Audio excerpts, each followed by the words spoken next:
அரிப்பெருஞ்சோதி அரிப்பெருஞ்சோதி தனிப்பெரும் கருணை அரிப்பெருஞ்சோதி.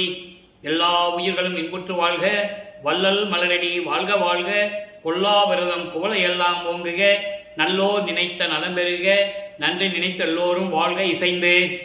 உலக மக்களே, அறிவார்ந்த அன்பர்களே, அருப்பஞ்சோதி ஆண்டவருடைய திருவிளையாடல்களை பார்த்து கொண்டிருக்கிறோம். அருப்பஞ்சோதி ஆண்டவருடைய திருவிளையாடல்கள் இந்த பிரபஞ்சத்தில் எவ்வளவோ திருவிளையாடல்கள் செய்திருந்தாலும் கூட கலியுகத்தினுடைய கடைசி கட்டத்தில் நடந்த திருவிளையாடல் மிகவும் முக்கியத்துவம் வாய்ந்தது. காரணம், ஏற்கனவே தோன்றிய 4 யுகங்களிலுமே, கிரேத யுகம், திரேத யுகம், துவார யுகம், கலியுகம், இந்த 4 யுகங்களிலுமே தோன்றிய சமயங்கள், மதங்கள், மார்க்கங்கள் எல்லாம் முடிவடைந்து விட்டது. காரணம், ஒவ்வொரு யுகத்திற்கும் ஆயுள் காலம் உண்டு. சதுர்யுகத்திற்கு, அதாவது இப்போ நம்ம சதுர்யுகத்தில் இருந்து கொண்டிருக்கிறோம். ஒவ்வொரு யுகத்திற்கும் ஆயுள் காலம் உண்டு. கிரேத யுகத்திற்கு 17,28,000 வருடங்களும், திரேத யுகத்திற்கு 12,96,000 வருடங்களும், துவாபர யுகத்திற்கு 8,64,000 வருடங்களும், கலியுகத்திற்கு 5,000 வருடங்களும் என்று ஒவ்வொரு யுகத்திற்கும் ஆயுள் காலம் உண்டு. கலியுகத்திற்கு பிரம்மனுடைய ஆயுளை கணக்கிட்டு 4,32,000 வருடங்கள் என்று வேதாந்தமும் சித்தாந்தமும் கூறுகின்றன. ஆனால் கலியுகத்திற்கு 5,000 வருடங்கள் தான் என்பதை, அந்த பிரபஞ்சத்தில் மறைக்கப்பட்ட உண்மையை வல்லபெருமான் அவர்கள் நமக்கு தெளிவாக அருளியிருக்கிறார்கள். ஆக இந்த 4 யுகங்களிலுமே தோன்றிய சமயங்களும், மதங்களும், மார்க்கங்களும் முடிவடைந்த நிலையில் இப்பொழுது சதுர்யுகத்தில் வாழ்ந்து கொண்டிருக்கின்ற மக்களுக்கு ஒரு ஆன்மீக மார்க்கம் வேண்டும். அந்த ஆன்மீக மார்க்கம் சமரசமாக இருக்க வேண்டும். அந்த ஆன்மீக மார்க்கத்தை எல்லோரும் ஏற்றுக்கொண்டு, அதாவது சுத்த சன்மார்க்கத்தை ஏற்றுக்கொண்டு, இறைவன் ஒருவன் என்ற நிலையில் அந்த இறைவன் ஜோதி வடிவில் இருக்கின்றான் என்ற மனப்பான்மை, அந்த இறைவனை ஏற்றுக்கொண்டு, அந்த கொள்கையை ஏற்றுக்கொண்டு எல்லா மக்களும் இன்புற்று வாழ வேண்டும் என்பதற்காகவே அருப்பெருஞ்சோதி ஆண்டவர் சுத்த சன்மார்க்கத்தை உருவாக்கி அதை தன் மகன் கையில் கொடுத்து இந்த பூலோகத்திற்கே ஒரு தாயின் வழியாக வருவிக்க செய்து உலக மக்களை எல்லாம் சுத்த சன்மார்க்கத்தில் இணைக்க வேண்டும் என்பதற்காகவே இந்த திருவிளையாடல் நடந்து கொண்டிருக்கிறது. அருப்பெருஞ்சாண்டவருடைய திருவிளையாடல்களை நாம் ஏற்கனவே 329 பதிவுகளிலே பார்த்திருக்கிறோம். அதாவது எபிசோடு இன்னைக்கு 330. அப்போ இதுவரைக்கும் நம்ம பார்த்த திருவிளையாடல்களின் விளக்கங்களை சுருக்கமாக சொல்ல வேண்டிய கடமை இருக்கிறது. இப்போ தன் மகனை வருவிக்க செய்ய வேண்டும். பிரம்மன், திருமால், ருத்திரன், மகேசனுடைய ஆயுள் காலம் முடிந்தவடைந்தவனே அவர்களாம் இறைவனுடைய திருவடியை சேர்ந்து விட்டார்கள். அதன் பிறகு அவர்களுக்கு எந்த விதமான செயலாற்றல் கிடையாது. பதவிகளெல்லாம் பறிக்கப்பட்டு படைத்தல், காத்தல், மறைத்தல், அழித்தல் போன்ற பதவிகளை எல்லாம் பறிக்கப்பட்டு அவர்கள் செயலற்று இருக்கிறார்கள். இந்த நிலையிலே சதாசிவம் இந்த 4 பேருடைய தொழில்களையும் சேர்த்து 5 தொழில்களை செய்து கொண்டிருக்கிறார். அவர் அருவமானவர், மீதி 4 பேர் உருவமானவர்கள். அதை தெளிவாக பாடல்களிலே கூறியதை நாம் பார்த்துவிட்டோம். அப்போ அந்த நிலையில் இருக்கும்போது சதாசிவத்தினுடைய ஆயுள் காலம், அதாவது ஆட்சி காலம், அவருடைய அருள் காலம் முடிவதற்கு 51 ஆண்டுகள் இருக்கின்ற காலகட்டங்களில் தனது அருளால் பெற்றெடுத்த ஒரு ஆண்மகனை செல்வப்பிள்ளை என்று பெயரிட்டு வளர்த்து கொண்டிருக்கிறார் அருப்பெருஞ்சோதி ஆண்டவர். தன் மகனை ஒரு தாயின் வழியாக இந்த பூலோகத்திற்கு வருவிக்க செய்ய வேண்டும் என்பதற்காகவே ஒரு தாயின் கருவறையிலே இருக்க செய்கிறார். இது இறைவனுடைய திருவிளையாடல். அப்படி நமது பிள்ளைப்பெருமான் அவர்கள் சிதம்பரம் அருகிலே மருதூர் என்ற கிராமத்திலே ராமையப்பிள்ளை சின்னையம்மை அவர்களுடைய இல்லற வாழ்க்கையில், உலக வாழ்க்கையில் 5வது மகனாக வருவிக்க உற்றார். இது இறைவனால் வருவிக்க உற்றவர். வருவிக்க உற்றவருக்கு பிறப்பு இறப்பு இல்லை என்ற நிலையை நீங்கள் புரிந்து கொள்ள வேண்டும். அவர்களுக்கு ஏற்கனவே 4 குழந்தைகள் பிறந்தவர்கள்.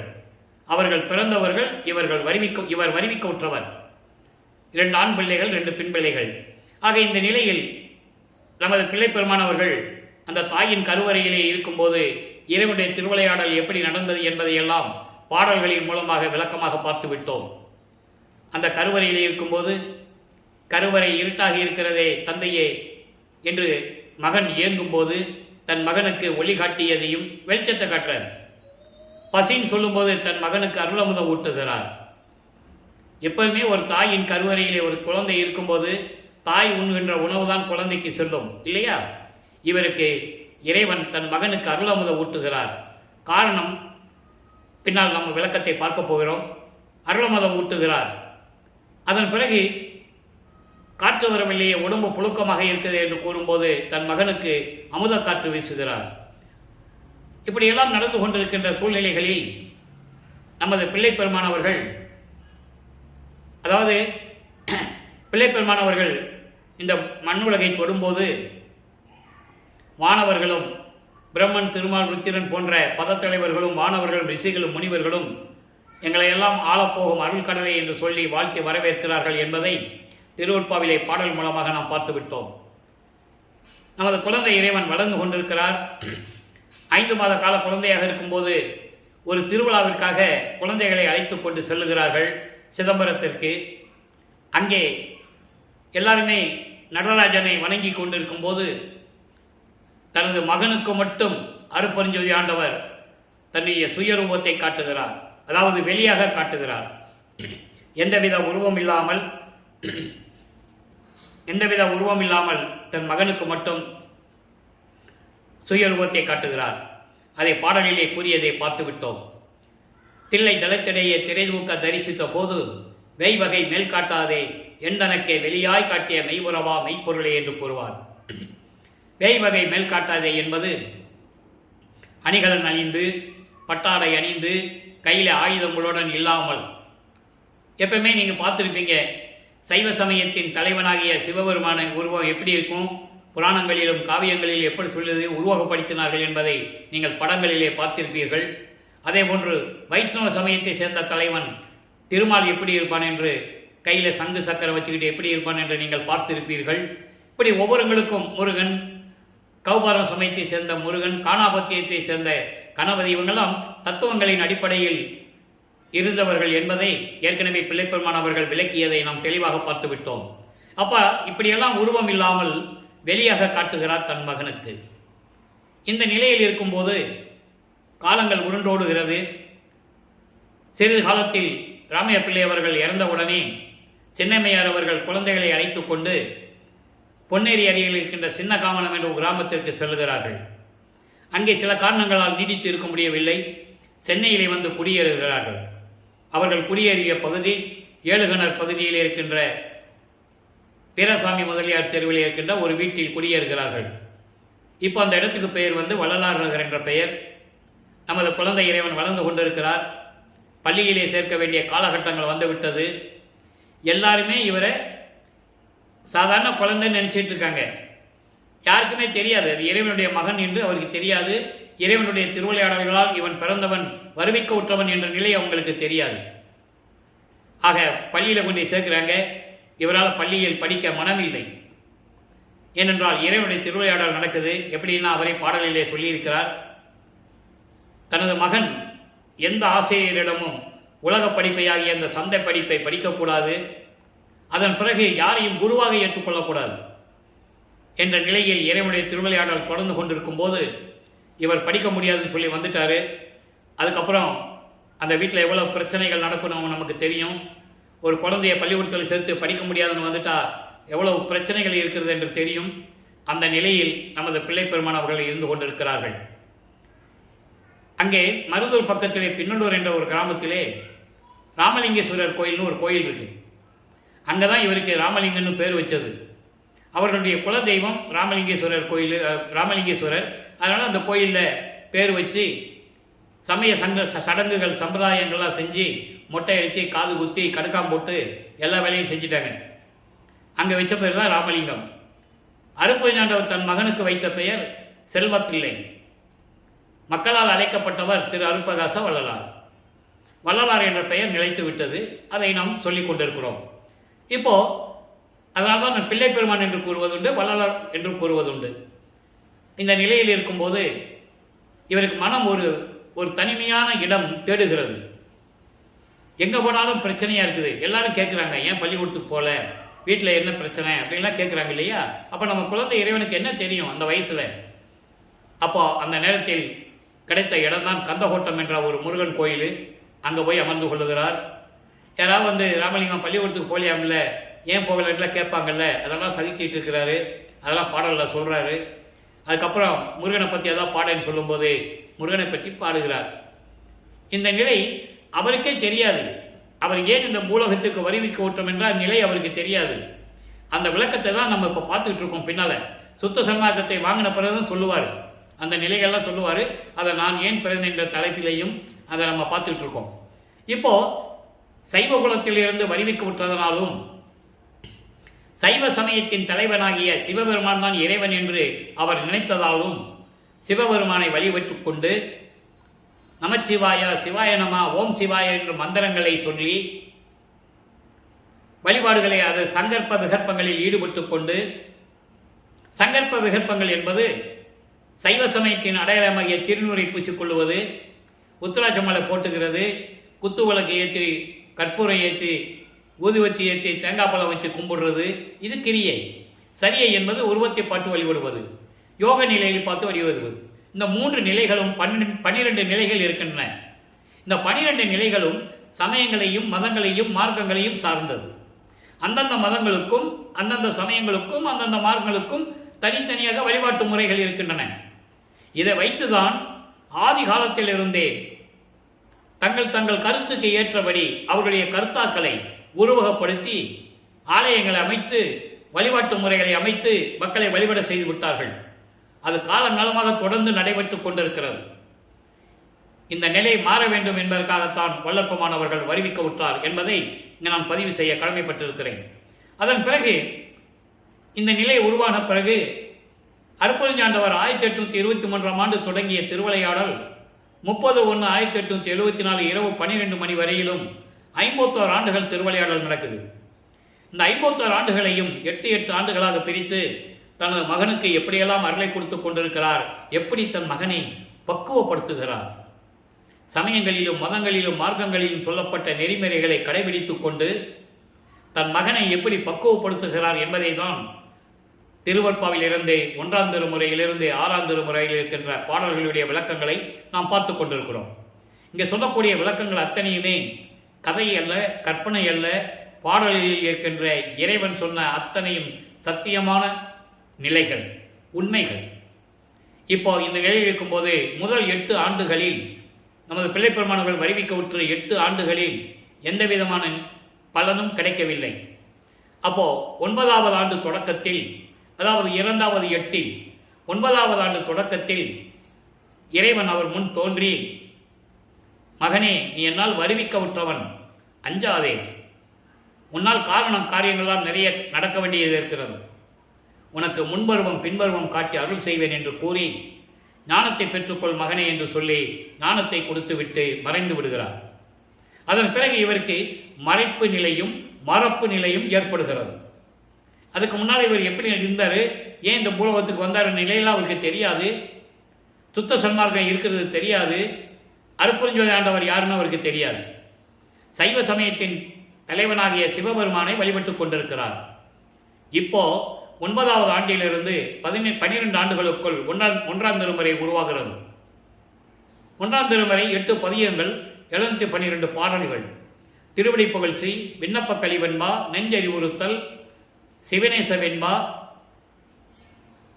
மகாதேவ மாலை, திருவருள் முறையீடு, அதன் பிறகு வடிவுடை மாணிக்க மாலை, இங்கித மாலை.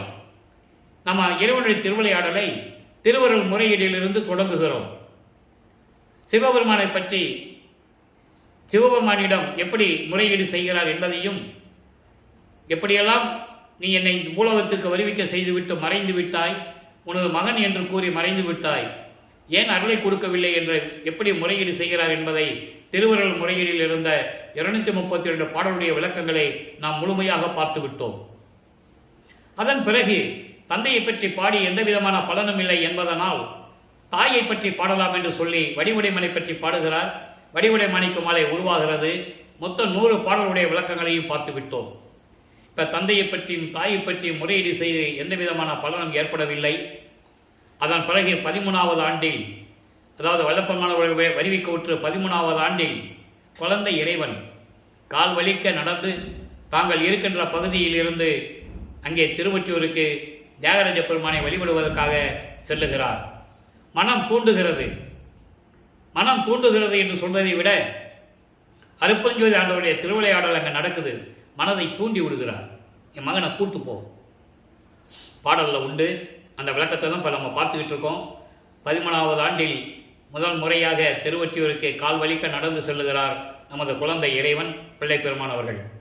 அங்கே போய் தியாகராஜ பெருமானிடம் எப்படி முறையீடு செய்தார் என்பதை நாம் ஏற்கனவே 31 பதியங்களிலே பார்த்துவிட்டோம்.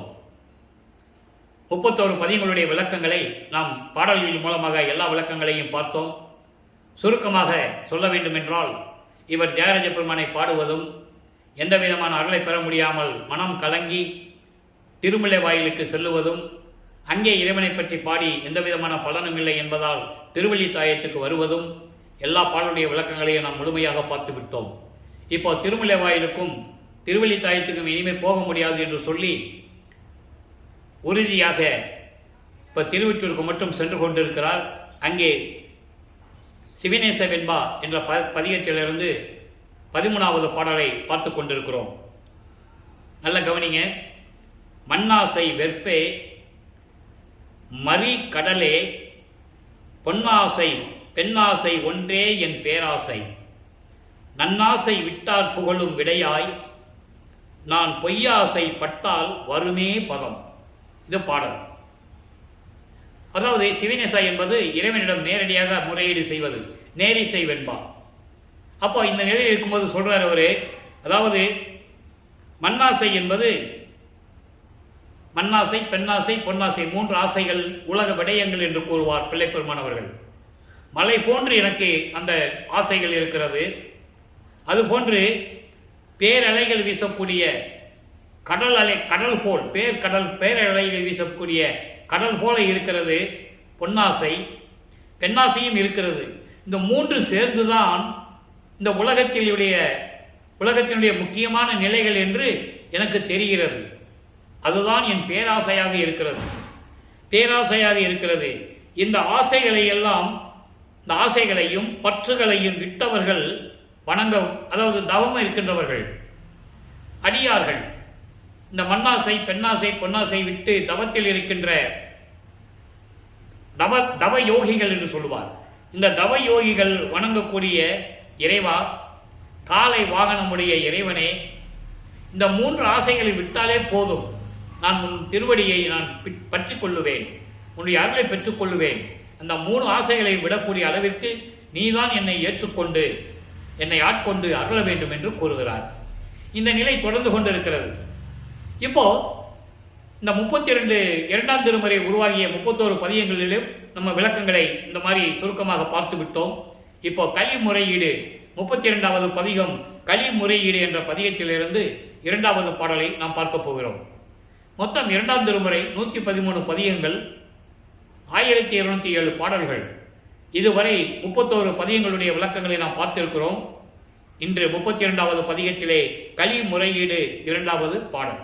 கலி முறையீடு என்பது மனதில் இருக்கின்ற துன்பங்களை இறைவனிடம் சொல்லுவது, முறையீடு செய்வது. கலிய நெஞ்சனேன் என்று சொல்லுவார். அவ்வளவு துன்பங்களை நான் சுமந்து கொண்டிருக்கிறேன் என்று சொல்லுவார். ஆக கலி முறையீடு என்பது தன்னுடைய மனக்கவலைகளை, மன துயரங்களை, மனதில் இருக்கின்ற ஏக்கங்களை இறைவனிடம் சொல்லுவது, முறையீடு செய்வது. இன்னைக்கு 2வது பாடல். பொறுக்கினும் அன்றி என் பொய்மை நோக்கியே வெறுக்கினும், பொறுக்கினும் என் பொய்மை நோக்கியே வெறிக்கனும் அன்றி நின்னல்லால் வேறு காண்கிலேன் மறுக்கினும் தொண்டரை வலிய ஆண்டு பின் சிரிக்கினும் பெருக்கமே செய்யும் செல்வமே. இறைவனை பற்றி சொல்லுகிறார். அதாவது என்னுடைய பொய்யான செயல்களை பார்த்து நீ பொறுக்க முடியாவிட்டாலும் சரி, என்னை வெறுத்தாலும் சரி, உன்னை தவிர எனக்கு யார் இருக்கிறார்கள்? உன்னுடைய மகன் என்று எனக்கு அறிவித்து விட்டாய், உனது மகன் என்று எனக்கு கூறிவிட்டாய். அதன் பிறகு நான் யாரிடம் சொல்ல முடியும்? எப்படி சொல்ல முடியும்? ஆகையினால் அப்படியெல்லாம் என்னுடைய பொறுமைகளையும் என்னுடைய சிறுமைகளையெல்லாம் நினைத்து நீ என்னை ஒதுக்கிவிடக்கூடாது. உன்னை விட்டால் எனக்கு யாரும் தெரியாது. மறுக்கினும் தொண்டரை வலியை ஆண்டு பின் சிரிக்கினும் பெருக்கமே செய்யும் செல்வமே. அதாவது மறுக்கினும் என்ற சொல்லி, மறுத்தாலும், நீ அருளை கொடுக்க மறுத்தாலும், உன்னுடைய அடியார்களை கீழ்நிலைக்கு சென்று கொண்டிருந்தாலும், நீ அவற்றையெல்லாம் தாங்கி பொறுத்து மன்னித்து அந்த தொண்டர்களை வலிய ஆண்டு, அந்த தொண்டர்களை அன்போடு ஆட்கொண்டு எல்லாரையும் கொடுக்கிறாய். அதே போல அதான் மறுக்கினும் சிரிக்கணும் சொல்றார். அவங்க என்னதான் தப்பு செய்தாலும் சரி, என்னதான் ஒரு கீழ்நிலையில் இருந்தாலும் சரி, உன்னை வணங்கிவிட்டால் அந்த அடியார்களை நீ மேல்நிலைக்கு கொண்டு வந்து எல்லா செல்வங்களையும் நீ கொடுக்கிறாய். ஆனால் என்னை மட்டும் நீ ஒதுக்கி வைக்கிறாய். இதற்கு என்ன காரணம்? நீ தந்தை அல்லவா, நான் உனது மகன் அல்லவா? அதே போன்று எனக்கு அருள் செய்ய வேண்டும் அல்லவே? நல்லதே செய்யும் அருள் செல்வமே, விரைவில் வந்து எனக்கு அருள வேண்டும் என்று இறைவனிடம் முறையீடு செய்கிறார். இப்போ இந்த நிலையில் இருக்கும்போது வல்லபெருமானவர்கள் 16 ஆண்டுகளுக்குள் இருந்து கொண்டிருக்கிறார். 2வது எட்டு முடிவடைகிறது. 2வது எட்டு முடிவடைந்த உடனே 3வது எட்டில் அடியெடுத்து வைக்கிறார். 3வது எட்டில் அடியெடுத்து வைக்கும்போது 3ஆம் திருமுறை உருவாகிறது. 19 பதிகங்கள், 235 பாடல்கள். ஒவ்வொரு பதிகத்திலும் பாடலுடைய விளக்கத்தை நாம் முழுமையாக பார்த்து விட்டோம். அதில் சுருக்கத்தை சொல்ல வேண்டிய கடமை இருக்கிறது. ஏன்னா இது சொன்னால் தான் அடுத்த நிலைக்கு நம்ம போக முடியும் இந்த எபிசோடில். அப்போது அந்த 19 பதியங்களிலும் திருவொற்றியூரிலே என்னெல்லாம் நடந்தது என்பதை இவர் போக வேண்டியது, தியாகராஜ பெருமானை பற்றி பாட வேண்டியது, மனம் உருகி உருகி பாடி எந்த விதமான பலனும் இல்லை. அதன் பிறகு நம்ம போனால் தான் இந்த மாதிரி காட்சி கொடுக்க மாட்டேன்றாரு, அருளை கொடுக்க மாட்டேன்றாரு. ஒருவேளை நம்ம தூது அனுப்பி பார்க்கலாம் என்று சொல்லி நாரையையும் கிளிகளையும் தூது அனுப்புவார். தன் உள்ளத்தில் இருக்கின்ற மனதில் இருக்கின்ற துன்பங்களையும் துயரங்களையும் நாரையிடம் சொல்லி, நாரையும் கிளியும் நாட்டொரும் தூது என்ற பதிகத்திலே இந்த பாடல்கள் இருக்கின்றன. அத்தனையும் அருமையான பாடல்கள். நம்ம மனசே அப்படியே உருகும்.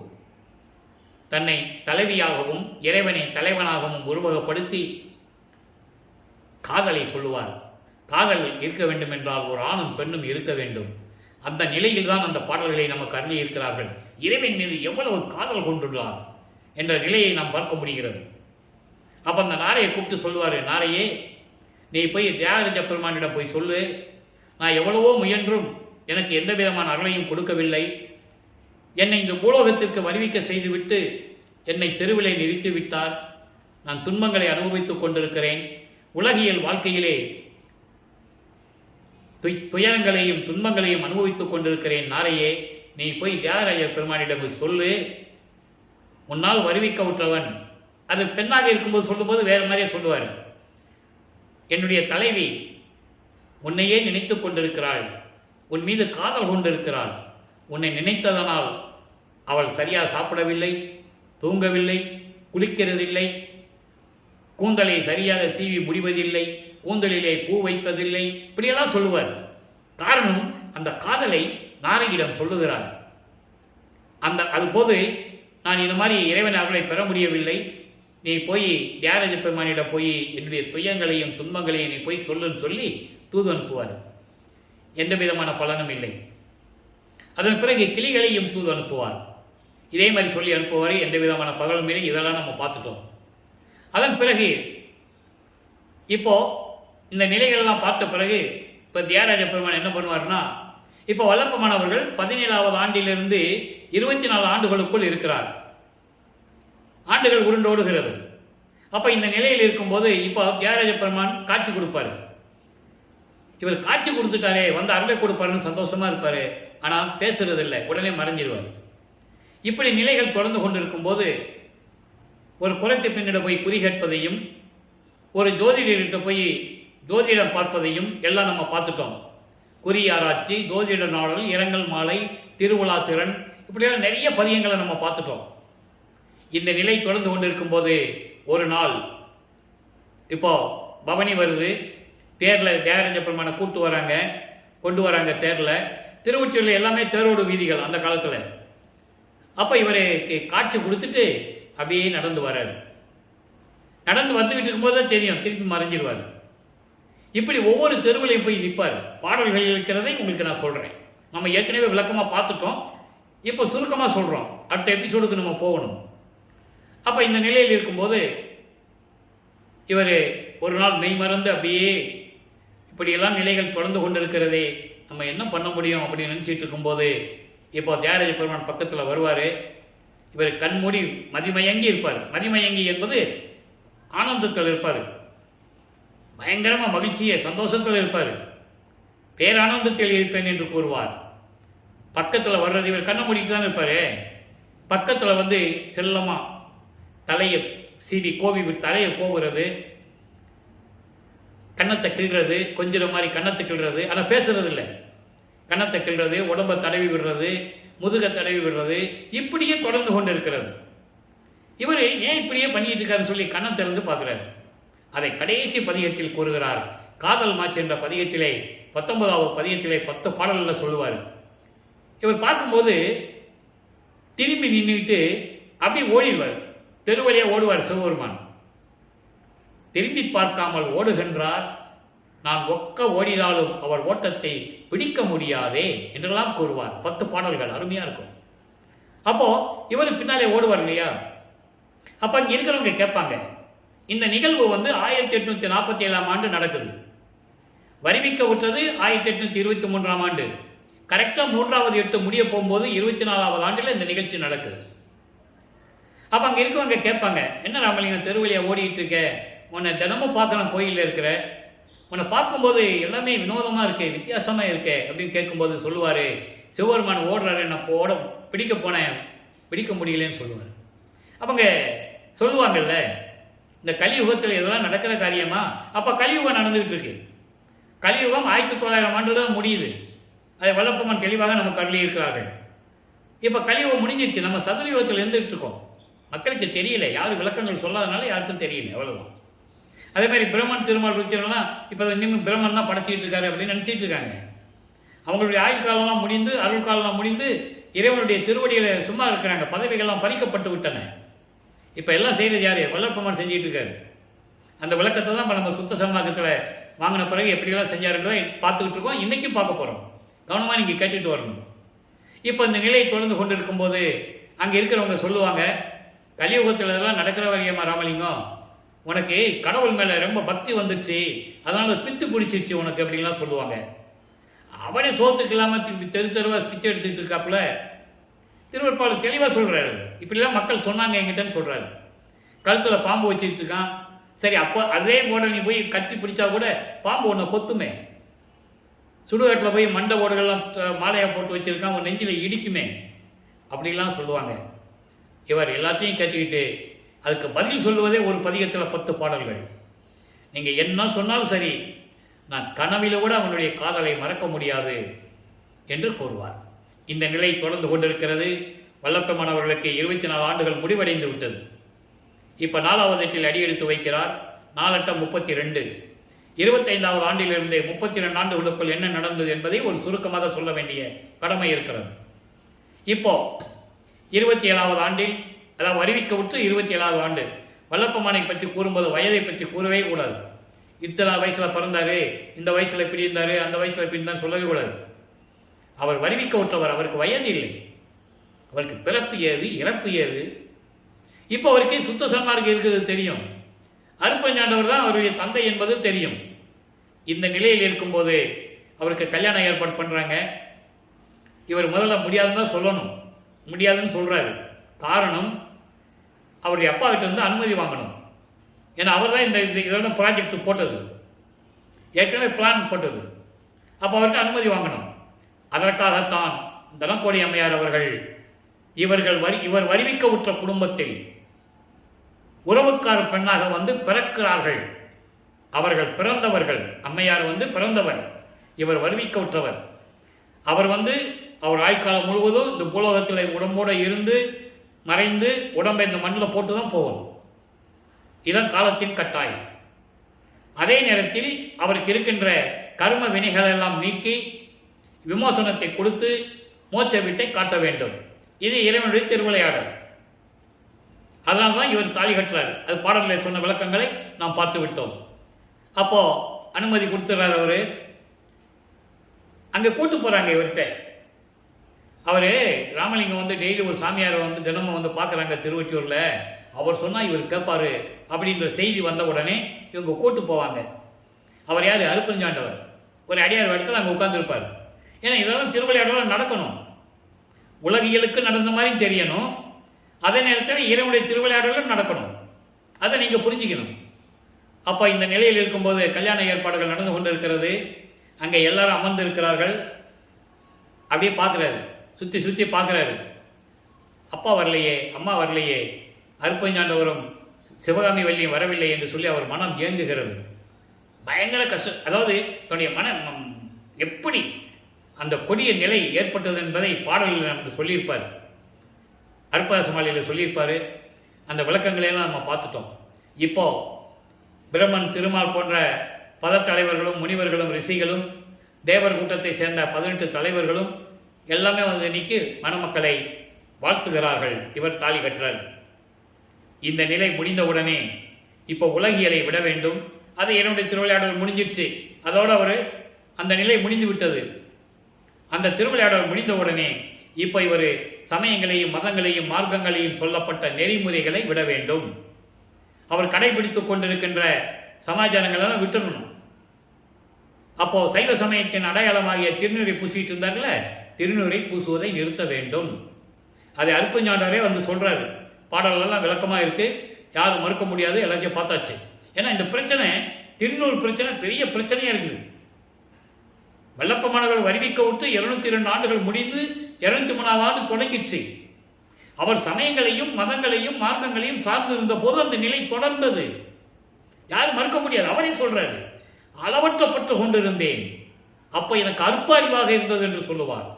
அதை நம்ம பேர் உபதேசம் பண்ணும்போது நம்ம அந்த விளக்கத்தை கொடுக்க போகிறோம். இதை மட்டும் மனசில் வச்சுக்கோங்க. அற்ப அறிவு என்பது எனக்கு மறைப்பு நிலை இருந்தது. அப்போ எனக்கு சுத்த சன்மார்க்கம் தெரியாது. இயற்கை உண்மை விளக்க கடவுளாகிய அருப்பஞ்சாண்ட ஆண்டவர் தான் இறைவன் எனக்கு அப்போ தெரியாது. சைவ சமயத்தில் நான் இருந்ததுனால சைவ சமயத்தின் தலைவனாகிய சிவபெருமானை வழிபட்டு கொண்டிருந்தேன். அப்போ நான் திருநீர் பூசி கொண்டிருந்தேன், எல்லாரையும் பூச சொன்னேன். எல்லாம் சொல்றாரு, யாரும் மறுக்க முடியாது, சொல்றாரு. அதுக்கப்புறம் நிலைகள் மாறும்போது மக்கள்கிட்ட சொல்லணும். இல்லை, நான் ஏற்கனவே கூறியது போல திருவருட்பால் இருக்கின்ற விளக்கம், ஒவ்வொருத்தங்களுக்கும் மனித தனி சுதந்திரம் உண்டு என்று சொல்லுவார். அப்போ சமயங்களையும் மதங்களையும் மார்க்கங்களையும் சார்ந்தவர்கள், அதாவது கிறிஸ்துவம், இஸ்லாமியம், இந்து மதம், புத்த மதம், சமண மதம் எல்லாம் உண்டு. எல்லா மதங்களிலும் அவங்களுக்கு வேறுபாடுகள் உண்டு. அது அவங்களுடைய விருப்பம். நீ சிவபெருமான கூட்டம் திருநீர் பூசிக்கோ, அருப்பஞ்சாண்டு கூட்டம் பூசக்கூடாது, கண்டிப்பாக பூசக்கூடாது. பாடல் உண்டு. அவர் சொல்றாரு, அப்பாவே அருப்பஞ்சாண்டர் மகன்கிட்ட சொல்றாரு, நான் பார்த்துக்க பாரு, எல்லாம் மிக்ஸ் பண்ணி வருவாங்க, எல்லாம் கலந்து வருவாங்க, நீ தான் பார்க்கணும் யார் நம்மால் யார் வேத்தாளுன்னு நீ தான் பார்க்கணும். நம்மாலுன்னா அவனுக்கு அருளை கொடு, மற்றவங்களுக்குன்னா ஒதுக்கி வை, நான் பரிகாரம் கொடுத்துக்கிறேன் சொல்லுவார். பாடல் இருக்கு, உத்தரஞான சிதம்பரம் மாலையில் இருக்கு. நம்ம அந்த விளக்கத்தை பார்த்துட்டோம். அப்போ இந்த நிலையில் இருக்கும்போது இதை நீங்கள் புரிஞ்சிக்கணும். அதாவது மற்றவங்க சொல்றதை வச்சுட்டு பிடிவாதமாக இருக்கக்கூடாது. திருநீர் பூசுவது குற்றம் அல்ல, ஆனால் மார்க்கத்திற்கு நிலையானது அல்ல, மார்க்கத்திற்கு உண்மையானதல்ல. எதிரிகள் என்று சொல்லுகிறார், முக்கிய தடைகள் என்று சொல்லுகிறார் சுத்த சன்மார்க்கத்திற்கு. அதை நீங்கள் புரிஞ்சுக்கணும். அப்போ இந்த நிலைகள் இருக்கும்போது இப்போ அதை விடணும். விட்டார், திருநீர் பூசை நிறுத்தினாரு, உத்தரவாச்ச மாலை கழட்டி போட்டாச்சு. இனிமேல் நமச்சிவாயா சிவாய நம ஓம் சிவாயா சிவசிவான்னு சொல்ல மாட்டார். அப்போ இறைவன் 5வது குணத்தில் இருந்து கொண்டிருக்கிறார். இறைவனுக்கு 8 குணம் உண்டு அருப்பெருஞ்சோதி ஆண்டவருக்கு. நான் ஏற்கனவே அது கொடுத்திருக்கிறேன் விளக்கங்கள். தன்மையத்தனாதல், தூய உடம்பினாதல், இயற்கையை உணர்வினாதல், முற்றிலும் உணருதல், இயற்கையாகவே பாசங்களை நீக்குதல். அந்த 5வது குணத்தில் இப்போ நின்றுட்டு இருக்காரு வல்லப்பமானவர்கள். இப்போ 4வது இருக்கிறார், 32 ஆண்டுகளுக்குள்ள இருக்கிறார். இந்த நிலையில சுத்த சன்மார்க்கத்தை போய் வாங்கணும். எல்லா நிலைகளும் இறைவனிலிருந்து அருளை வாங்கணும். ஆக ஒரு முடிவு எடுத்துட்டார், இனிமேல் திருவொற்றிற்கும் போகக்கூடாது. ஏற்கனவே திருமலை வாயிலும் திருவள்ளி தாயிலும் போகக்கூடாதுன்னு முடிவெடுத்தார். இனிமேல் திருவொற்றிற்கும் போகக்கூடாது. நீங்கள் திருவருட்பாவுடைய நிலைகளை பார்த்துட்டு வந்தீங்கன்னா, வல்லப்பமானவர்கள் ஒரு இடத்தில் இருக்கும்போது நடந்த திருவிளையாடல் நடந்துச்சுன்னா திரும்பி அந்த இடத்துக்கு போக மாட்டார். திருவள்ளிமலைக்கு போனது திருவள்ளி தாயத்துக்கு திரும்பி அவர் அங்கே போகலை. இப்போ திருவொற்றியூருக்கு போக முடியாதுன்னு சொல்லிட்டாருல, இனிமேல் திருவொற்றியூருக்கு போக மாட்டார். நீங்கள் நல்லா இதை கவனிச்சுட்டே வரணும். அப்போ இந்த நிலையில் இருக்கும்போது இறைவனே வரட்டும், 32 ஆண்டுகள் நான் பட்ட பாடு போதும். 12 ஆண்டு தொடங்கி இன்றைய பகல் வரை இந்த படியில் நான் பட்ட துன்பம் இருக்கிறதே, சொல்லி மாளாது. கல்லும் கரை மலையும் கரையுமே இரும்பும் உருகுமே என்று கூறுவார் மெய்யருள் வியப்பில். அப்போ அவருக்கு கோபம் வரதானே செய்யும். அப்போ 51 ஆண்டுகள்ல 32 ஆண்டு முடிஞ்சு போச்சு, நீ 19 வருஷம் தான் இருக்கு. இந்த நிலையில் இருக்கும்போது வல்லப்பமானவர்கள் இறைவன் வரட்டும்னு சொல்லி ரூம்பை பூட்டி தாப்பா போட்டு அங்கேயே உட்காந்துட்டார். சென்னையிலேயே அவர் இருக்கின்ற அந்த வீட்டிலேயே ஒரு ரூமில் கதவை தாப்பா போட்டு உட்காந்துட்டார். அப்போ இறைவன் வருகிறார். அந்த தன்னுடைய இறைவன் மகனை பார்ப்பதற்கு எப்படி இறைவன் வந்தார் என்பதை அருட்பிரகாச மாலையிலே 100 பாடல்களிலே நாம் பார்த்து விட்டோம். அவ்வளவு அருமையாக இருக்கும். அன்பு மாலை, அருட்பிரகாச மாலை, பிரசாத மாலை, பக்தி மாலை, ஆனந்த மாலை, சௌந்தரிய மாலை, அபராத மன்னிப்பு மாலை, அதிசய மாலை, 8 பதிகங்களும் அவ்வளவு அருமையாக இருக்கும் 4ஆம் திருமுறையிலே. அப்போ இந்த நிலையில் இருக்கும்போது இறைவன் தன் தந்தை எப்படி வருகிறார் என்பதை இந்த பாடலிலே கூறியிருப்பார். விண்ணுலகத்திலிருந்து பூலோகத்திற்கு நான் இருக்கின்ற தெருவை நோக்கி, தெருவிலே அவருடைய திருவடிகள் கால்வலிக்க நடந்து வந்து, நான் பூட்டிய கதவை தாழ்பாலை திறந்து ஒரு காலை உள்ளே வச்சு, வீட்டுக்குள்ளே ஒரு காலை வச்சு, வீட்டுக்கு வெளியே ஒரு காலை வச்சு எப்படி அருளை கொடுத்தாருன்னு சொல்லுவார். ஏன் ஒரு காலை உள்ளே வச்சாரு வெளியே வச்சாரு விளக்கத்தையும் நம்ம ஏற்கனவே பார்த்தாச்சு. ஏன்னா இவர் உள்ளே போனார்னா அவர் பூட்டிக்குவார், பிள்ளை பெருமான் பூட்டிக்குவார், வள்ளலார் பூட்டிக்குவார். அதே மாதிரி இவர் வெளியே போக முடியாது. இன்னும் 19 வருஷம் பாக்கி இருக்கேன், அதனால் வெளியே நிற்பார். அப்போ எல்லா அருளையும் கொடுத்து விட்டார்.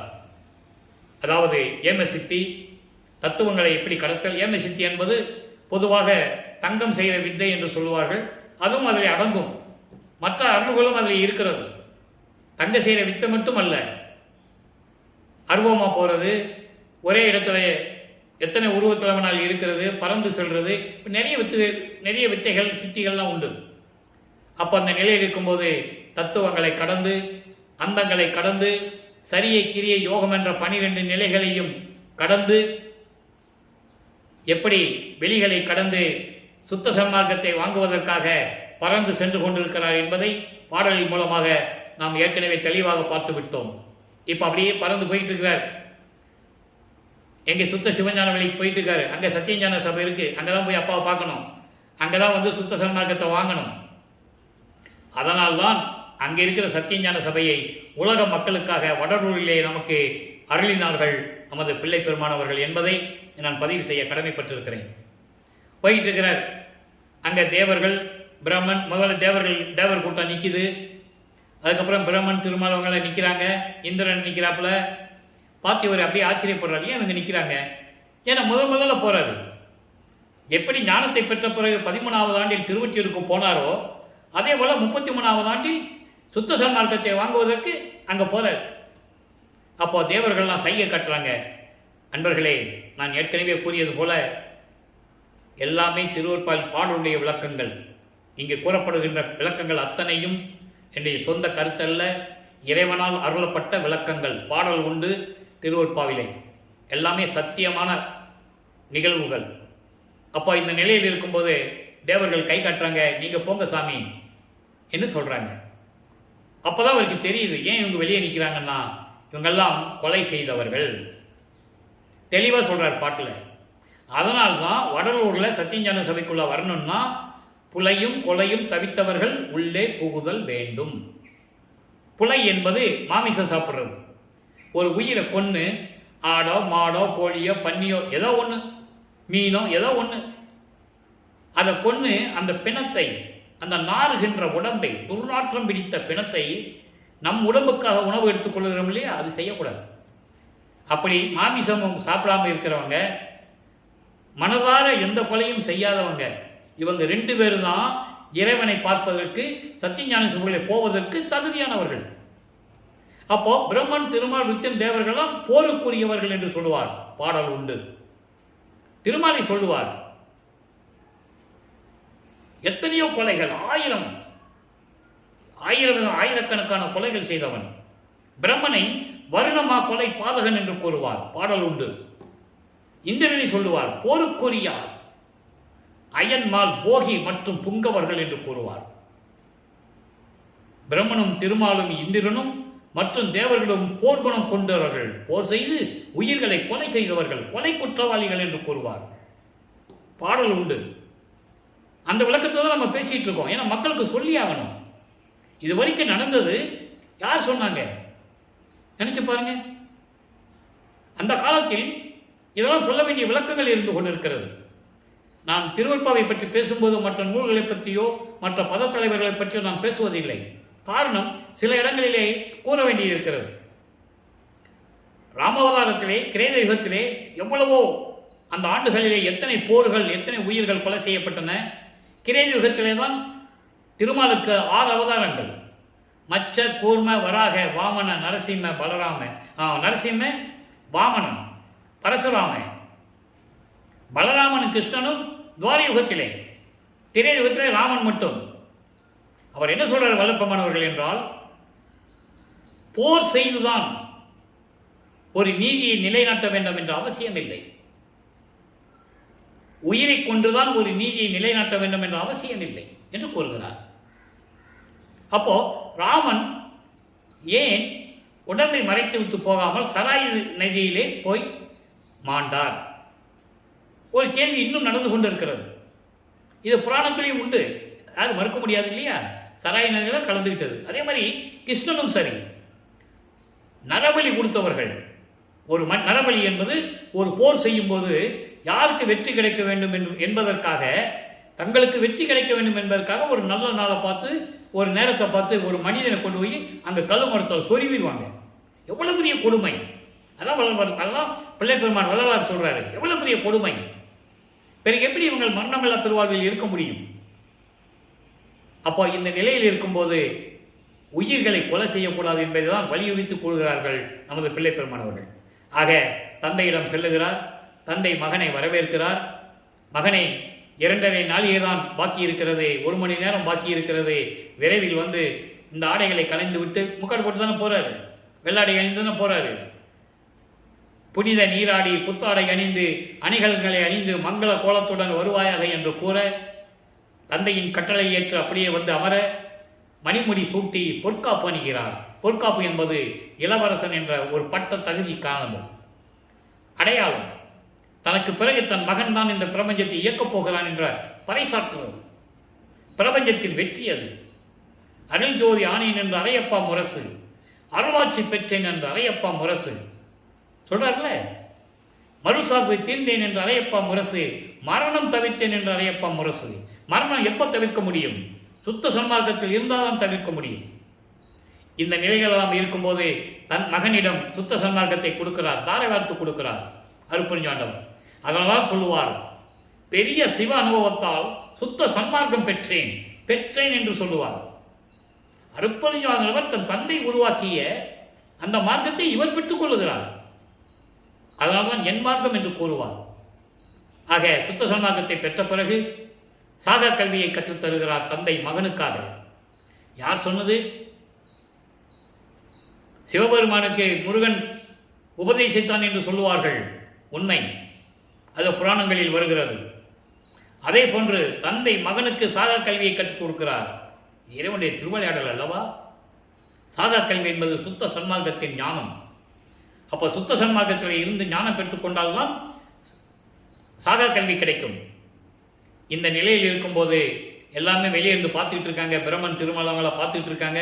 ஒன்றும் பண்ண முடியாது, உள்ளே போக முடியாது, முதல் படியிலே கால் வைக்க முடியாது. அந்த தகுதி கூட அவங்களுக்கு கிடையாது. கீழ்ப்படியில் தான் நிற்கிறாங்கன்னு சொல்லுவார். என்ன நடந்தாலும் சரி, அங்கே சத்தியஞான சபையில், சுத்த சிவஞான வெளியில் இப்போ நம்ம பேசுறதெல்லாம் சத்தியஞான சபை, அந்த சத்தியஞான சபை பற்றி பேசிக்கிட்டு இருக்கோம். இன்னும் நம்ம இந்த நிலைக்கு இங்கே வரல. இப்போ வல்லப்பமானவர்கள் 6வது எட்டில் இருந்து கொண்டிருக்கிறார்.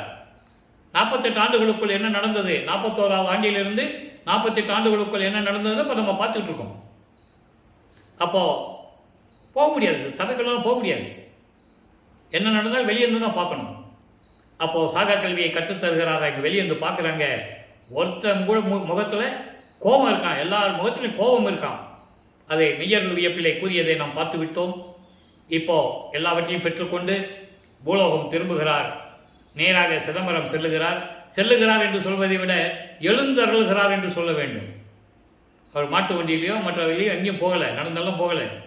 ஏன் போகிறாருன்னா அங்கே ஒரு திருவிளையாடல் நடக்கணும். ஏற்கனவே இவர்கள் போட்டபடி பிளான் படி யார் அருட்பெருஞ்சாண்டவரும் வளர்ப்பமானம் போட்ட பிளான் படி இவர் கருங்குழியில் இருக்கணும். செலக்ட் பண்ணுறாங்க, இந்த இடத்துல தான் செலக்ட் பண்ணுறாங்க. அப்போ அந்த இடத்துக்கு போகணுன்னா அங்கே ஒரு திருவிளையாடல் நடக்கணும். அந்த வீட்டுக்காரர் வெங்கட ரெட்டியார் சிதம்பரத்தில் நிற்கிறாரு, எங்கள் சிதம்பரம் கோயிலில் நிற்கிறாரு, வெளியே பரசுராமன் நிற்கிறாங்க, பேசிக்கிட்டு இருக்காங்க. அப்போ அவங்க போய் நிற்கிறாரு. அவங்களுக்கு எப்போ ஆச்சரியமாக இருக்குல்ல, எப்போ நான் வந்தேன் அப்படின்னு கேட்பாங்கல்ல. ஏன்னா வரிவிக்க விட்ட சொந்தம் அது.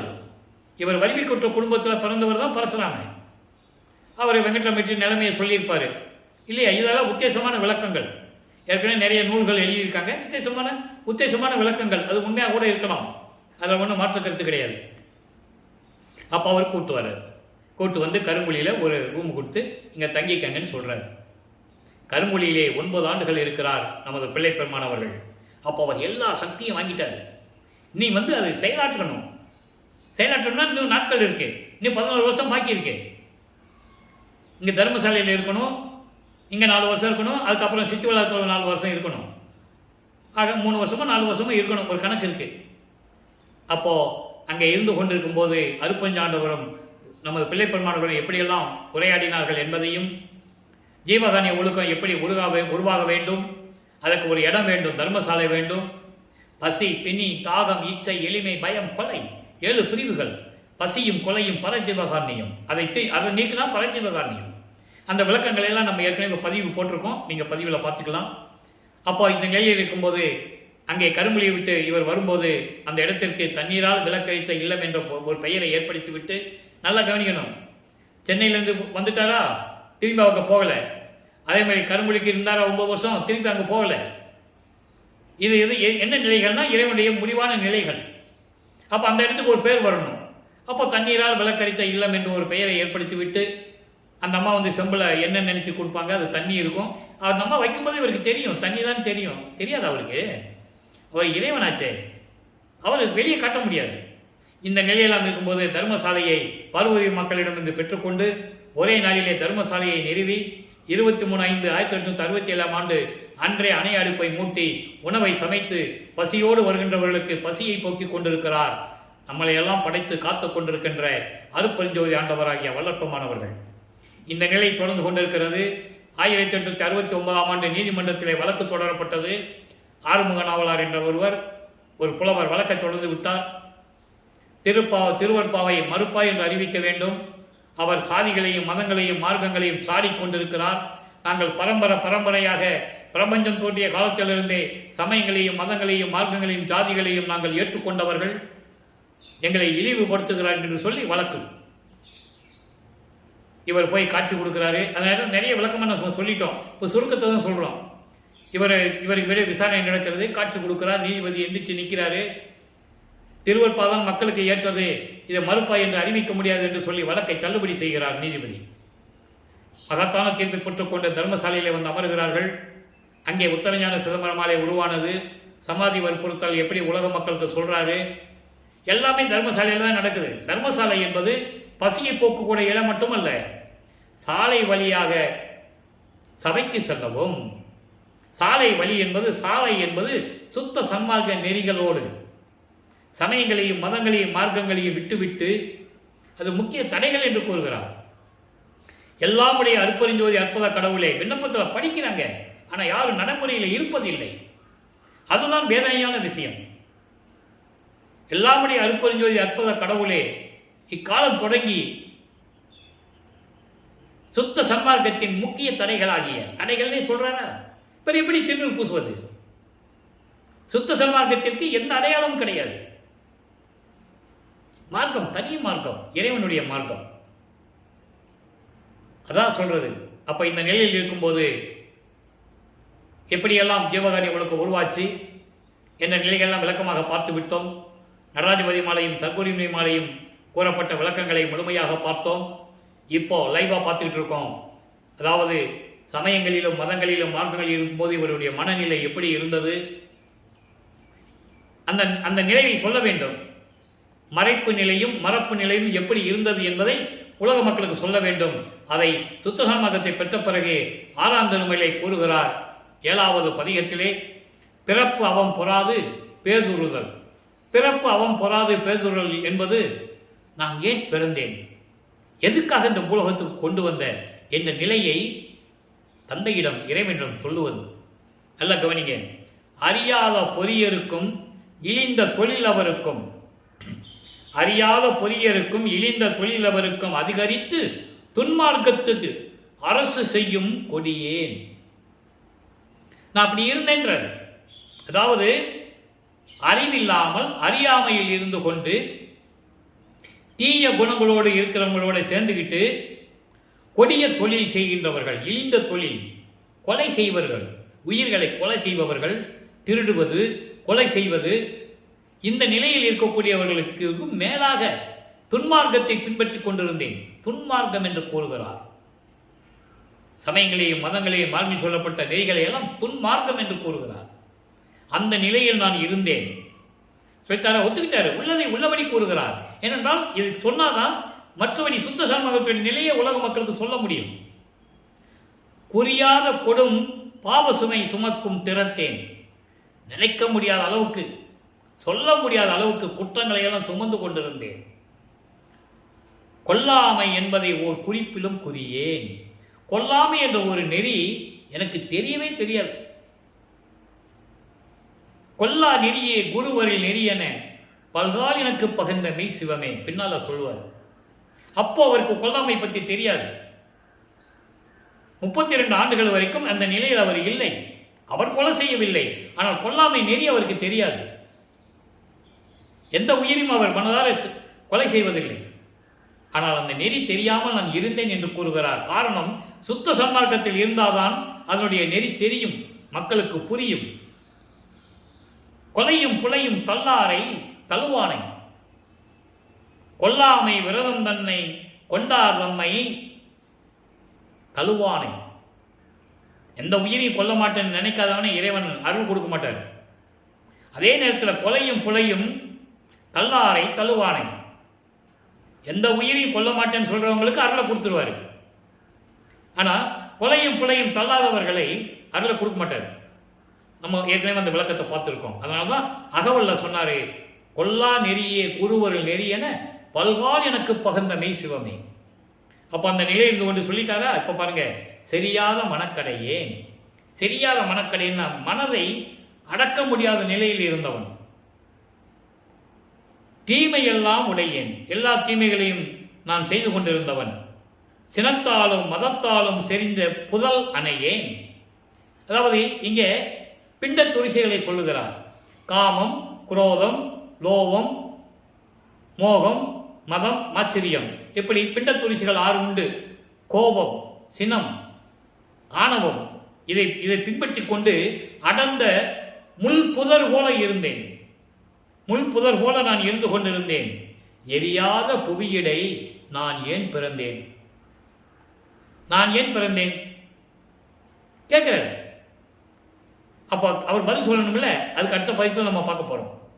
எரியாத புவியிடை, இந்த பூலோகத்தில் எரியாத புவியிடை என்பது, அதாவது புண்ணியம் பெற வேண்டிய, மேன்மை நிலைத்து போகக்கூடிய இந்த பூலோகத்தில் நான் ஏன் பிறந்தேன்?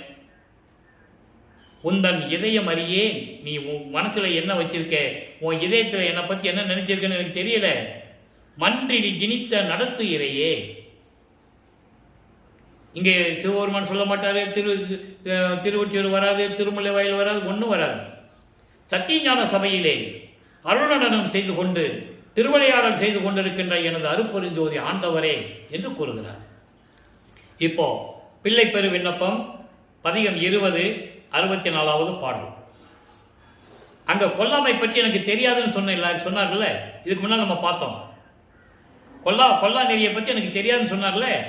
அப்போ அந்த கொல்லா நெறி நடக்கின்ற காலங்களில், அதாவது உயிர்களை கொலை செய்கின்ற காலங்களில் இவருடைய மனம் எப்படி இருந்தது சொல்ற.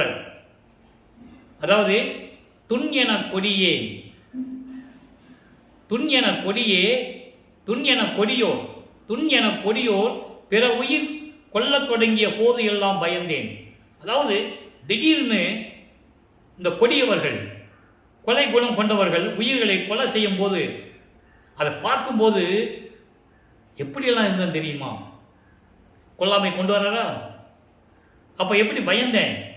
திடீர்னு உயிர்களை கொலை செய்யும் போது அதை பார்க்கும்போது நான் அப்படியெல்லாம் பயந்தேன்னு சொல்கிறார். சொல்லிட்டு சொல்லுவார் பாருங்க, கண்ணினால் நான் கண்ணால் பார்க்கும்போது ஐயோ பிற உயிர் பதைக்க கண்ட காலத்தும் பதைத்தேன். ஒருத்தர் கொலை செய்ய போகிறான், அருவாளை எடுத்து ஒரு ஆடை வெட்ட போகிறான். அந்த உயிர் எப்படி பரிதவிக்கும் தெரியுமா? நம்மளே பார்க்கலாம். அது சுத்த சன்மார்க்கத்தில் இருந்தால் தான் அந்த உயிர் எப்படி பதைக்கிறது என்பது நமக்கு தெரியும். மற்றவங்களுக்கு தெரியாது. கை தட்டி ஆரவாரம் செய்வாங்க. ஒரே வெட்டில் தலையை வெட்டிட்டான்னு சொல்லி ஆரவாரம் செய்வாங்க, கை தட்டுவாங்க. ஆனால் சுத்த சன்மார்க்கத்தில் இருக்கான் அப்படி இல்லை. அவன் அந்த உயிர் பதைக்கிறது இவன் கண்ணுக்கு தெரியும். அப்போ அந்த உயிர் பதைக்கும் போது இவன் பதைப்பான், ஐயோ ஒரு உயிரை கொல்ல போகிறாங்களே அப்படின்னு நிலை அவனுக்கு உண்டாகும். அந்த நிலையில் நான் இருந்தேன். மண்ணினில் வலையும் தூண்டிலும் கன்னி வலைகளும் கண்ட போதெல்லாம். மண்ணினில் என்பது இந்த பூலோகத்தில் வலைகள், கன்னி வலை போடுறது, தூண்டில் போடுறது, நீர்நிலைகளில் போய் மீன் பிடிக்கிறது, தூண்டி போட்டு மணிக்கணக்கில் உட்கார்ந்துட்டு இருப்பான். இதெல்லாம் பார்க்கும்போது கண்ட போதெல்லாம் எண்ணி என் உள்ளம் நடுங்கிய நடுக்கம். எந்தை எனது தந்தையே, நின் திருவுள்ளம் அறியுமே. நான் சமயங்களிலும் மதங்களிலும் மார்க்கங்களில் இருக்கும்போது இந்த நிலை எனக்கு இல்லை. எப்படியாவது உன்னிடம் அருளை பெற வேண்டும் என்றுதான் நான் காத்துக்கொண்டிருந்தேனே தவிர இந்த கொல்லாமை நெறியெல்லாம் எனக்கு தெரியாது. அதன் பிறகு நீ சுத்த சன்மார்க்கத்தை கொடுத்த பிறகு இந்த நிலைகளெல்லாம் நான் நினைத்து பார்க்கும்போது நான் எப்படியெல்லாம் பயந்தேன், எப்படியெல்லாம் என் உள்ளம் நடுங்கியது என்ற நிலையை தெளிவாக நமக்கு அருளியிருக்கிறார்கள் என்பதை நீங்கள் புரிந்து கொள்ள வேண்டும். அதுக்கு இறுதியாக சிவசிவ ஜோதியிலே 31வது பாடல். சிவசிவ ஜோதி என்பது அருப்பெருஞ்சோதி. நடராஜன் வேறு, நடராஜ பதி வேறு. அருப்பெருஞ்சோதி நடராஜ பதியை என்று கூறுவார். நடராஜன் சைவ சமயத்தின் தலைவன். சைவ சமயங்களில் இருக்கின்றவர்கள் நடராஜனை வழிபடுவார்கள். அது இயற்கை, அது அவர்களுடைய சுதந்திரம். சிவபெருமானை வழிபடுவது சைவ சமயத்தினுடைய அடையாளம். திருமாலை வழிபடுவது வைஷ்ணவ சமயத்தின் அடையாளம். முருகனை வழிபடுவது கௌபாரம், காணாபத்தியம் விநாயகன், சௌரம் சூரியன், சாகதம் அம்மை. இப்படி பல மார்க்கங்கள் உண்டு. சைவ மார்க்கங்கள் உண்டு. தசா மார்க்கம், சர்புத்திர மார்க்கம், சகமார்க்கம், சமய சன்மார்க்கம் வாதபூரான் மாணிக்கவாசகர், சகமார்க்கம் சுந்தரர், திருஞான சம்பந்தர் சர்புத்திர மார்க்கம், தசா மார்க்கம் அவர் திருநாவுக்கரசர் தாசமார்க்கம் என்று சொல்லுவார்கள், தசாமார்க்கம் என்று சொல்லுவார்கள். ஆக இவரெல்லாம் சைவ சமயத்தினுடைய குறவர்கள். குறவர்கள் என்பது அடியார்கள், இறைவனை பற்றி பாடி இறைவனுடைய அருளை பெற்று முக்தி அடைந்தவர்கள், ஐம்பூதங்களோட கலந்தவர்கள். திருநாவுக்கரசர் நீரில் கலந்தார். திருஞான சம்பந்தர் பெரிய நெருப்பு வளர்த்து கல்யாணத்துக்கு வந்தவங்களை எல்லாரையும் கூட்டு போனார். புராணங்களில் உண்டு. சுந்தரர் ஆகாய மார்க்கமாக போனார். வாதபூரான் மாணிக்கவாசகர் காற்றில் கலந்தார். திருவெண்காடான் என்ற பின்னாளில் பட்டணித்தார் என்று அழைக்கப்பட்டவர் மண்ணில் கலந்தார். இப்படி இறைவனை அருளை பெற்றுக்கொண்டு முக்தி அடைந்தவர்கள் உண்டு. அது ஒரு தனி விளக்கம் ஏற்கனவே நான் கொடுத்துருக்கேன், நீங்கள் பார்த்துக்கலாம். அதுக்கப்புறம் இப்போ சிவசிவ ஜோதிகள் சொல்கிறாரு, ஏகாந்தமாகிய ஜோதி. ஏகாந்தமாகிய ஜோதி என்ன? பரிபூரணமாக விளங்கி கொண்டிருக்கின்ற ஒரே கடவுள் அருப்பெருஞ்சோதி ஆண்டவர். ஏகம் என்பது ஒன்று, ஏகாந்தமாகிய ஜோதி என்பது பரிபூரணமாக ஒளி வீசிக்கொண்டு ஒரே கடவுளாக இருக்கக்கூடிய இயற்கை உண்மையை விளக்க கடவுள் அருப்பெருஞ்சோதி. என்னுள் என்றும் பிரியாது இருக்கின்ற ஜோதி, என் உள்ளத்தில் என்றும் பிரியாமல் இருக்கின்ற அருப்பெருஞ்சோதி. இதை அருப்பெருஞ்சோதி அகவலிலே கூறுவார். எம்மையினும் என்னை விட்டு இறையும் பிரியாது, அம்மையும் அப்பனுமாம் அருப்பெருஞ்சோதி. அது இறுதியான விளக்கம், முடிவான விளக்கம் அது. அதனால இங்க சொல்றாரு, என்னுள் என்றும் பிரியாது இருக்கின்ற ஜோதி, சாகாத வரம் தந்த ஜோதி. ஏன் 3வது வரியில சொன்னாரு? அதை நீங்க புரிஞ்சுக்கணும். அப்போ சுத்த சன்மார்க்கத்தில் இருந்தால்தான் சாகா வரத்தை பெற முடியும். சுத்த சன்மார்க்கத்தை குறித்த பிறகுதான் சாகா வரத்தை பெற முடியும், சாகா கல்வியை கற்றுக்கொள்ள முடியும். அப்போ சாகாவரம் எனக்கு தந்த அருப்பெருஞ்சோதி. அடுத்து ஒரு வரி சொல்றார் பாருங்க. இந்த வரிக்கு எவ்வளவு நாள் வேணாலும் விளக்கம் சொல்லலாம். எனக்கு தான் நேரம் பத்தலை. எவ்வளவோ விளக்கங்கள் சொல்ல வேண்டிய கடமை இருக்கிறது. நான் அப்பப்போ கொஞ்சம் கொஞ்சமாக சொல்லிட்டு இருக்கேன். என்னை தானாக்கி கொண்டது ஓர் சத்திய ஜோதி. என்னை தானாக்கி கொண்டது என்பது என்னை அருப்பெருஞ்சோதி ஆக்கி கொண்டது. அப்போ 51 ஆண்டுகள் இறைவனுடைய திருவிளையாடல் நடந்து கொண்டிருக்கும் போது தான் பிரிந்த சக்தியோடு மகனாக உலாவ விட்டு ஒரு சக்தியை மகனாக்கி அந்த மகனை 51 ஆண்டுகள் இந்த பூலோகத்திலே உலாவ விட்டு இறுதியாக அருட்பெருஞ்சோதி ஆண்டவர் அந்த சக்தியோடு, பிரிந்த சக்தியோடு தன் மகனோடு சேர்ந்து கொள்ளுகிறார். இதுதான் கான்செப்ட். இது நடந்தது தான் மேட்டுக்கு சித்தி வளாகத்தில். அதான் சொல்றாரு, என்னை தானாக்கி கொண்டது ஓர் சத்திய ஜோதி. இதற்கு நிறைய விளக்கங்கள் இருக்கு, எத்தனையோ பாடல்கள் இருக்கு. நான் தானானான், தான் நானானான், நானும் தானும் ஒன்றானோம், தேனானான் உள்ளம் முழுதும் தித்தித்து நிற்கின்றான், வானானான் ஞான மனமென்றில் ஆடுகிறான், கோணானான் என்னுள் குழாவுகின்ற கோமானே. எவ்வளவு அருமையாக சொல்லுவார் தெரியுமா? அப்படியெல்லாம் நிறைய பாடல்கள் உண்டு. என்னை தானாக்கி கொண்ட ஜோதி என்று சொல்லுகிறார். இவன் அவனாகிவிட்டான் என்று கூறுவார். என்னை பூலோகத்திற்கு வருவிக்க செய்து, இத்தனை ஆண்டுகள் இருக்க செய்து, எனக்கு எல்லா அருளையும் கொடுத்து என்னை அருட்பெருஞ்சோதி ஆக்கி கொண்டார் என்று சொல்லுவார். இவன் அவனாகிவிட்டான் என்று கூறுவார். எனவே அன்பர்களே, இன்று பார்த்த விளக்கங்கள் உங்களுக்கு புரிந்திருக்கும் என்று நான் கருதுகிறேன். இறைவனுடைய திருவிளையாடல் தொடர்ந்து நடந்து கொண்டிருக்கிறது. இப்போ வல்லப்பமானவர்கள் தர்மசாலையில் இருந்து கொண்டிருக்கிறார். அந்த நிலையில் தான் இப்போ நம்ம திருவிளையாடலை பார்த்துக்கிட்டு இருக்கோம். இன்றைக்கி 330வது எபிசோடை போட்டிருக்கோம், பதிவை போட்டிருக்கோம். இனிமேல் ரெகுலராக உங்களுக்கு அந்த பதிவுகள் வரும். பார்த்து இறைவனுடைய அருளை பெற்றுக்கொள்ளுங்கள். நீங்களாம் சுத்த சன்மார்க்கத்தில் இணைந்து அருட்பெருஞ்சோதி அருட்பெருஞ்சோதி தனிப்பெருங்கனை அருட்பெருஞ்சோதி என்ற மகாமந்திரத்தை சொல்லி 2 வரி தான். நீங்கள் கண்ணு மூடி தியானம் இருக்க வேண்டியதில்லை, மணிக்கணக்கில் உட்கார்ந்து இருக்க வேண்டியதில்லை. இந்த மகாமந்திரம் சொல்லிட்டு உங்கள் வேலையை நீங்கள் செஞ்சுக்கிட்டே இருக்கலாம். ஆனால் அதுக்கு நம்ம செய்ய வேண்டிய கடமை என்ன? உயிர்களை கொல்லக்கூடாது. எந்த உயிரையும், ஈ முதல் எறும்பு வரை, யானை முதல் எல்லாம் ஒரே உயிர். நமக்கு மனதறிந்து செய்யக்கூடாது. கண்ணுக்கு தெரியாமல் எத்தனையோ உயிர்கள் நம்ம காலில் மிதிப்படலாம். இன்செக்ட்ஸ்ன்னு சொல்லுவார். இன்செக்ட் என்பது கண்ணுக்கு தெரியாத உயிரினங்கள். அது இறைவனால் மன்னிக்கக்கூடியது. ஆக மாமிசம் சாப்பிடக்கூடாது. இந்த நிலையில் இருந்து இறைவனை வணங்கி இறைவனுடைய அருளையும் செல்வங்களையெல்லாம் பெற்று இந்த வையகத்தில் நீங்கள் வாழ்வாங்க வாழ வேண்டும். நீடூழி நோயற்ற வாழ்வை நீங்கள் வாழ வேண்டும் என்று இறைவனுடைய அன்பை பெற்ற காரணத்தினால் அந்த தயவோடையும் கருணையோடு இந்த வள்ளலார் ஊழியன் உங்களிடமிருந்து விடைபெறுகிறேன். நாளை சந்திப்போம். நன்றி, வணக்கம். அருட்பெருஞ்சோதி அருட்பெருஞ்சோதி தனிப்பெருங்கருணை அருட்பெருஞ்சோதி. நாளையும் இறைவனுடைய திருவிளையாடல் தொடரும். கண்டு மகிழ்ந்து அருளை பெற்றுக்கொள்ளுங்கள்.